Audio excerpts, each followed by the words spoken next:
Hello दोस्तों, स्वागत है आपका मूवीज कॉर्नर। कहानी की शुरुआत होती है एक परिवार के फार्म हाउस से। इस परिवार में सिर्फ 3 लोग रहते हैं, जिसमें परिवार की मुख्य सदस्य रमोना अपने 2 बच्चों के साथ रहती है। आज रमोना अपने हस्बैंड की पुरानी वीडियोस को देखकर उसे याद कर रही थी, क्योंकि उसके हस्बैंड की काफी समय पहले एक कार एक्सीडेंट में मृत्यु हो चुकी थी और इसी एक्सीडेंट में रमोना ने अपने पैरों को भी खो दिया था और इसी वजह से वो आज ठीक से चल नहीं पाती है। इस एक्सीडेंट ने रमोना को मेंटली भी तोड़ दिया था। हालत इस तरह से खराब थे कि वो अपने बच्चों पर भी ध्यान नहीं दे पा रही थी। यहाँ तक कि घर के सारे काम टेलर करता था, जो कि रमोना का बड़ा बेटा था। इन सब के बावजूद भी रमोना का बिहेवियर इन लोगों के साथ सख्त रहता था। खैर, वीडियो देखने के बाद रमोना कमरे से बाहर आती है तो देखती है टेलर ने सभी काम कर लिए हैं, लेकिन घर पर कई सारी चीजों की कमी है। इन सभी बातों के दौरान रमोना नोटिस करती है कि उसके घर के यार्ड में कोई बैठा हुआ है। ये कोई लेडी थी जो कि ब्लैक कलर के कपड़े पहने हुए थी। उस लेडी को देखकर रमोना डर जाती है और डरते हुए अपने बच्चों से कहती है कि तुम दोनों कमरे के अंदर ही रहना, और खुद उस औरत का सामना करने के लिए उसके सामने चली जाती है। रमोना की दिल की धड़कनें तेज हो जाती हैं, लेकिन वो हिम्मत करके बाहर आती है और उस औरत से कहती है, तुम कौन हो, यहाँ क्या कर रही हो? और उससे यह भी कहती है कि अभी थोड़ी देर में मेरे हस्बैंड यहाँ आने वाले हैं और तुम्हारे लिए अच्छा ये रहेगा कि तुम यहाँ से चली जाओ। लेकिन यह लेडी रमोना से कुछ ऐसा कहती है जिससे रमोना हैरान हो जाती है। वो कहती है कि मुझे पता है कि तुम्हारे हस्बैंड मर चुके हैं और ये सब एक एक्सीडेंट में हुआ जिसमें तुम्हारी टांगें भी चली गईं। रमोना उस औरत की ये बातें सुनकर डरने लग जाती है। वो रमोना से कहती है, रमोना आज वो दिन आ गया है जिसके लिए तुम मुझे बुलाती थी। मैं आ गई हूँ। और तब वो लेडी अपने खून से रंगे हुए हाथ को रमोना को दिखाती है। रमोना ये देखकर बहुत तेज डर जाती है और अपनी कार की तरफ भागती है, क्योंकि वो कार चालू करके किसी ऐसे इंसान को बुला के ला सके जो उसकी मदद कर सके। लेकिन ऐसी परिस्थितियों के बावजूद भी उसकी कार उसका साथ नहीं देती। डरे सहमे कदमों के साथ रमोना घर के अंदर चली जाती है तो बच्चे उससे सवाल करते हैं कि ये ब्लैक ड्रेस वाली लड़की कौन है। इस पर रमोना बच्चों को कुछ नहीं बताती और उन्हें डांट कर चुप करवा देती है। लेकिन जब बच्चों के सवाल खत्म नहीं होते तब रमोना का गुस्सा बढ़ जाता है। वो चीजों को तोड़ने लग जाती है और अपने बच्चों पर ही चिल्लाने लगती है, जिसके बाद वो खड़ी होकर उस घर की खिड़की दरवाजों को बंद करने लगती है। ये सब करने के बाद रमोना जब बैठती है तो उसकी टांगों में दर्द होने लगता है। वो जब अपनी टांगों को देखती है तो पाती है कि उसकी टांग का एक स्टिच खुल गया है। और तभी रमोना नोटिस करती है कि वो औरत जो अभी कुछ समय पहले घर से थोड़ी दूर थी, वो उसके घर के थोड़े पास आ गई है। यह देखते हुए वह सोचती है कि वो अपने डॉग चार्ली को अंदर ले आएगी, और इसलिए जब वो बाहर जाती है तो उसे उसका डॉग नहीं मिलता। लेकिन ये बात वो अपने बच्चों को नहीं बताती है। लेकिन अब इस डर ने उसके अंदर के गुस्से को और भी ज्यादा भड़का दिया था, इसलिए वो अपने गुस्से को टेलर पे निकाल देती है और उसको डांटती है। उसका गुस्सा इतना आपाक हो रहा था कि वो अपनी बेटी को भी थप्पड़ मार देती है। लेकिन थोड़ी ही देर में रमोना को एहसास होता है कि उसे ऐसा नहीं करना चाहिए था, इसलिए फौरन वो अपनी बेटी को गले से लगा लेती है। लेकिन जैसे ही वो शीशे में देखती है तो उसे कुछ अजीब सा महसूस होता है।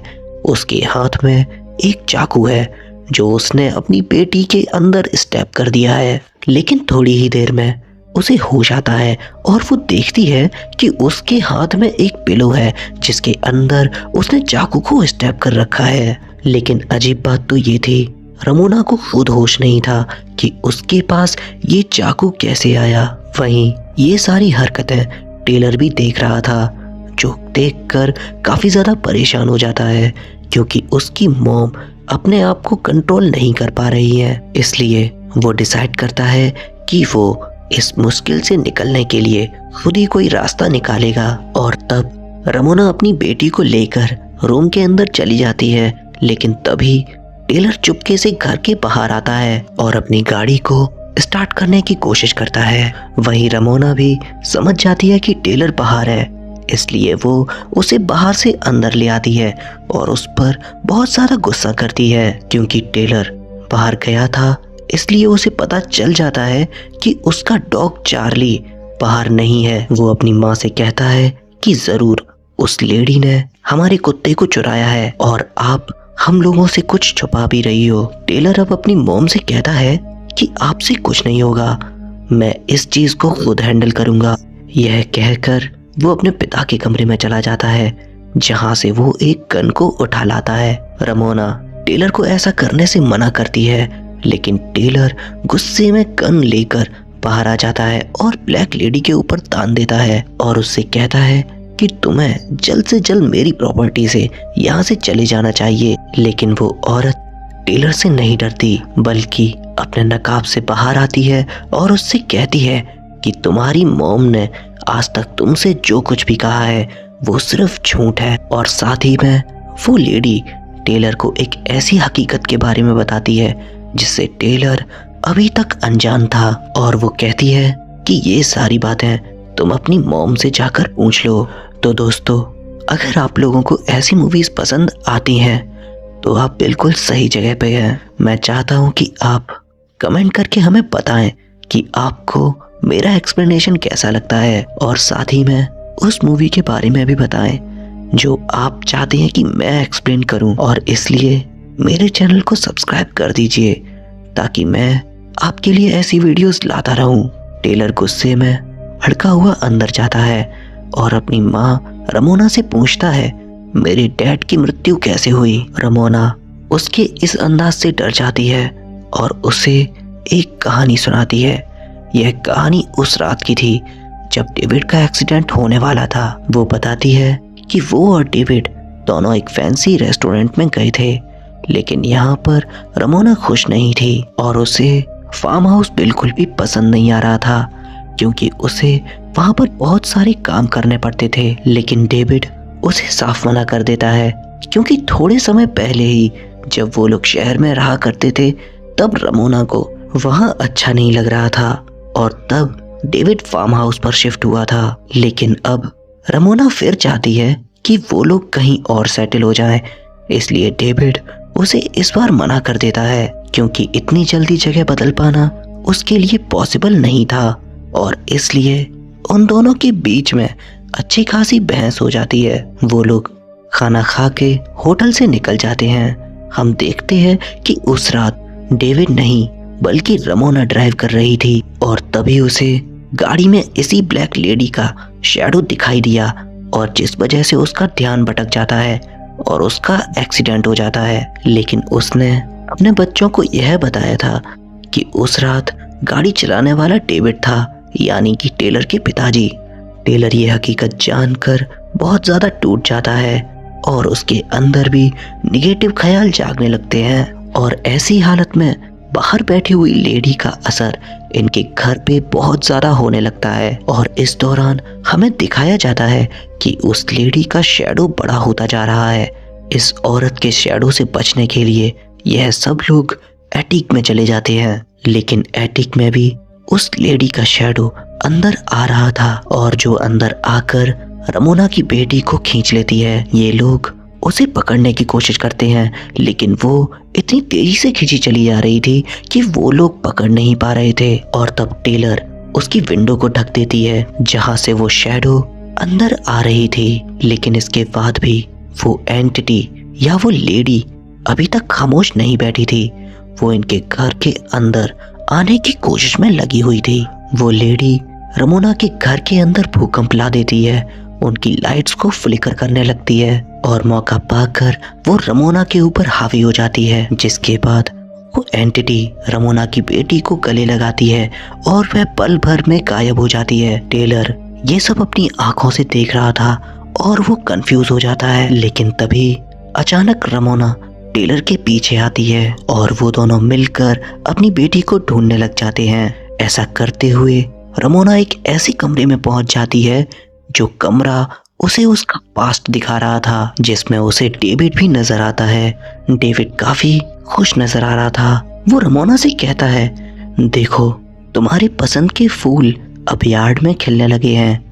रमोना उसे देखकर उसके करीब जाने लगती है, लेकिन थोड़ी ही देर में उस कमरे में अंधकार भरने लगता है और डेविड उसका गला दबा लेता है और अगले ही पल रमोना खुद को उस ब्लैक ड्रेस में यार्ड में बैठा हुआ पाती है, बिल्कुल उस एंटिटी की तरह जो उसके घर के बाहर बैठी थी। और इस टाइम उसके सामने उसका पहला वेरिएंट आता है। ये वही सीन था जब रमोना पहली बार ब्लैक ड्रेस लेडी से मिली थी।